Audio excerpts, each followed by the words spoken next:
got Emma Bates before marathon number 2 here in Chicago, and yeah, it seemed like you were ready to run a PR. Like, how do you feel you are fitness-wise compared to CIM? Fitness-wise, above and beyond what I was for CIM, just because I had a lot of bumps in the road for CIM. Had some sickness and then some injury issues, and so had to take a lot of time off before that. So going into CIM, I didn't really even know if I'd be able to run, but I got myself healthy enough to get to the starting line and ran through the whole race without any pain, but I had a lot of issues with nutrition. I was throwing up the whole race basically and wasn't able to keep my pace, and so the first half was great. I think I was on 2:26 pace, and then just fell apart just because I couldn't keep anything down. Mm-hmm. So now that we have the nutrition figured out through training and everything, we tried so many different things. I finally have been able to increase my pace during longer workouts and just have felt really, really good after and everything. So been able to recover, and everything's just been really, really smooth this whole build up. And so I'm super excited going into this race because I think that I can really PR by a significant amount. Yeah, I didn't realize that. How many times you throw up in that race? So it was more throwing up in my mouth and then swallowing it kind of deal. Really gross. I know that's TMI, but we love TMI. Yeah, I wanted to keep everything down because I didn't want to bonk. That was my biggest fear, was not being able to have enough nutrition in my body, enough carbs to be able to make it to the finish line. So I just kept swallowing it. Wow. It was nasty, and a lot of people had to veer off. All these guys had to veer off because I was going to throw up on them. They were all oh my god, so they're freaking out, and it was at the finish line that everything came out. So right as I crossed, it was just let it go. So what was wrong? What was the nutrition issue that you fixed? It was an alternative sugar, so just artificial sweetener, whatever was in the carb drink that I had, and so we didn't realize. I had a lot of issues during training runs, but I was oh, this is how you're supposed to feel, and so I didn't really realize that you could actually feel good taking things in and actually feel energy from them and not feel sick to your stomach the whole time. Yeah. So that was the biggest thing, was just finding a substance, a carb drink that wasn't artificial sweeteners or stevia or anything like that. So just pure sugar, not just pure sugar. It's a carb drink, but just a sugar actual substance. It's just sugar. Yeah. Is there a brand, or what is the specific product you're drinking? Is it Power Bar? Okay. Is it Power Bar? Power Bar brand? Yeah, that's the carb drink that I take. I know, I don't get endorsed, so. Yeah. How did you were unsponsored though when you won CIM, right?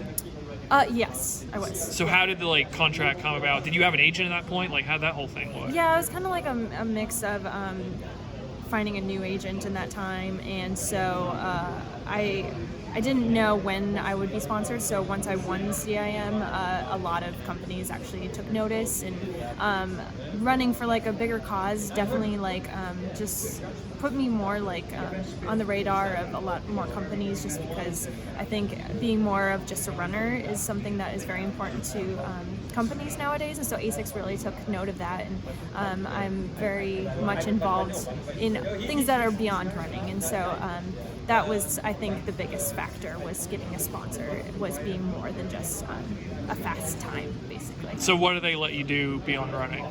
Being the forefront of just women empowerment and doing stuff like that, and photo shoots for ASICS, and being an actual model for them, for their clothing. That has been something that's been really cool. Instead of using just fitness models, they actually use somebody that's an athlete and girls can look up to, and not just be this skinny person who has a perfect body.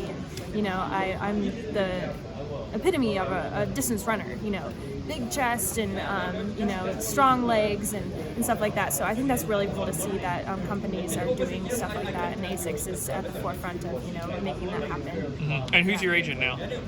Ray Flynn. And who was it before? Dan Limbo. Yeah. All right. And then looking to Chicago, the race on Sunday, what kind of performance do you need to prove to yourself that you could be maybe a contender for the team? I think most people are saying 224 is what you need to be able to run in order to even be considered to be in contention for the team at the trials. So 224 is definitely the kind of number that sticks out to me. I think I'm in really good shape to PR by a few minutes. I don't know. I said I was in 226 shape going into CIM, and I ran 228, so I can say that I'm going to run 224 here and may not run that, and especially weather is obviously going to be a factor. But I think competing is going to be the biggest thing. So competing against the women that are here, and so really getting into not getting in over my head and running, 220 or, what the top couple girls are going to be running, but really focusing on that second pack and really kind of going back and forth with people that are going to be in the second group. So you don't want to run 220? Is that what you just said? I mean, I want to run 220, but that's not going to be in the cards for me this time around. I think getting closer to it is definitely what is going to happen this weekend, hopefully. And so 224 would definitely be something that is in my realm of capabilities right now. Yeah. Can you tell me about your setup in Idaho? I know you guys are sort of off the grid. Like, what do you have there and what don't you have? So our house has solar power, so it has solar panels, so that's like our form of electricity. We used to have a wood stove, but that was just way too much work chopping wood all the time, and my fiance would get up in the middle of the night to put wood on the stove, and it was freezing outside, and it just became too much work, so we got a pellet stove is what it's called. So these like little wooden pellets basically, and you put them into this big electric stove, and it just like churns and produces heat through that. And so we have plenty of heat, and if we don't get any sun, we have a backup generator in order to power the pellet stove. And then we don't have any water hooked up currently. To drill a well, they said it was going to cost like 30 grand, and that's not even like making sure that they hit water. So that's a lot of money to just put down without knowing if you're going to be hooked up to water or not. So we don't currently have water, so it's basically just lugging water up from the city or from our local spring and everything. So there's like a spring like a couple miles down that we can fill up. It's like a little faucet that comes out of the mountain basically, and we can fill up water there and lug it back to our house. But that's basically it. So what do you guys do all day when you're not running? Just enjoying. I mean, it's amazing up there. The weather is always so beautiful, and when you get sun up there, it feels a lot warmer because we're at 5,000 feet, and so just being able to relax and just focus on being recovering, from running and everything like that. It's just nice being up there, not having to think about all the little things and all like the distractions of TV and internet and all that kind of stuff. So it's really nice to unwind. And then I wanted to ask about the Salazar ban, because that's just been the hot topic in Chicago. And I guess there are a few former NOP athletes who are running this weekend. Like, do you feel comfortable that they're in the field, that you're racing against, I guess Jordan and Galen's also in the men's race? It's obviously a difficult thing. I don't want to say that, I know what they're up to or anything like that. I think when you're under investigation, when your coach is under investigation, it obviously doesn't look well upon you. And so it's always going to take some time to really know whether or not the athletes that we're competing against are clean or, are not doing anything wrong in the form of, USADA and WADA regulations and everything like that. I've always heard a lot of things under that umbrella of NOP, just, I think Jenny Simpson said it well, there's a black cloud around that team. And so it doesn't feel great going into a race when you know the people could potentially be dirty. But they're also not the only ones that could potentially be dirty. There could be other athletes that are dirty as well, or could potentially be dirty. So we just have to focus on ourselves and know that what we are doing is the right thing, and you just have to not be discouraged by that, by knowing people could potentially be cheating.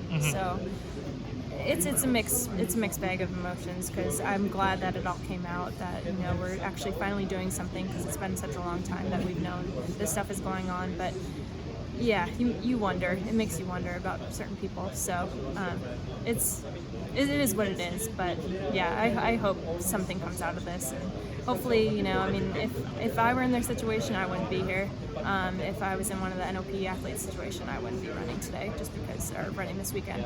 It would just be too much pressure, and if I was in the situation of being accused of doping and I wasn't, I would just be a complete wreck. And so it's interesting that they are here this weekend. Well, I mean, it's not like anyone's accusing them outright of doping. It's just more by association, right? Yeah, exactly. All right, appreciate your thoughts on it, Emma. Good luck on Sunday. Thank